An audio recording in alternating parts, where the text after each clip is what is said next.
महाराष्ट्रासाठी आज रात्र आणि पुढील 48 तास हे खूप जास्त महत्त्वाचे असणार आहेत. कारण कडाक्याच्या उन्हाळ्यात हवामान विभागाकडून अलर्ट जारी करण्यात आलाय. हवामान विभागानं या काही जिल्ह्यांना सतर्क राहण्याचा इशारा दिलाय. हवामान विभागानं भयंकर गारपीट आणि अवकाळी पावसाचा इशारा देण्यात आलाय. महाराष्ट्रात पुढील 2 दिवस मेघगर्जना व विजांच्या कडकडाटासह तुफान अवकाळी पावसाची शक्यता वर्तवण्यात आली आहे.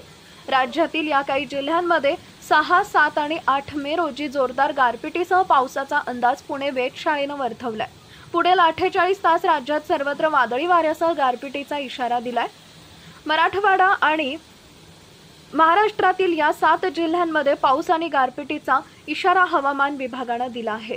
नेमक्या कोणत्या 7 जिल्ह्यांमध्ये विजांच्या कडकडाटासह आणि वादळी वाऱ्यासह तुफान पावसाची शक्यता हवामान विभागानं वर्तवली आहे ते पुढे बघा. त्या अगोदर चॅनलवर नवीन असाल तर चॅनलला सबस्क्राईब जरूर करा, जेणेकरून अशा प्रकारच्या अपडेट्स या तुमच्यापर्यंत पोहोचत राहतील. वाढत्या तापमानामुळे आज रात्रीत आणि येत्या 2 दिवसात भयंकर अवकाळी पाऊस महाराष्ट्राला झोडपणार असल्याचा इशारा हवामान खात्यानं दिला आहे. हवामान विभागानं दिलेल्या अंदाजानुसार सध्या चक्राकार वारे राजस्थान, मध्य प्रदेशात सक्रिय आहेत. भारतीय हवामान खात्याकडून आताही विदर्भात पुन्हा पावसाचा इशारा दिलाय.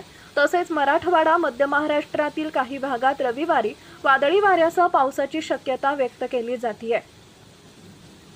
हवामान विभागानं दिलेल्या अंदाजानुसार आज रात्रीत आणि पुढच्या 3 दिवसात पुणे, सातारा, सांगली, कोल्हापूर, नाशिक, जालना, बीड, छत्रपती संभाजीनगर, अमरावती, अकोला आणि यवतमाळ या जिल्ह्यांमध्ये पावसाचा जोर अधिक राहील.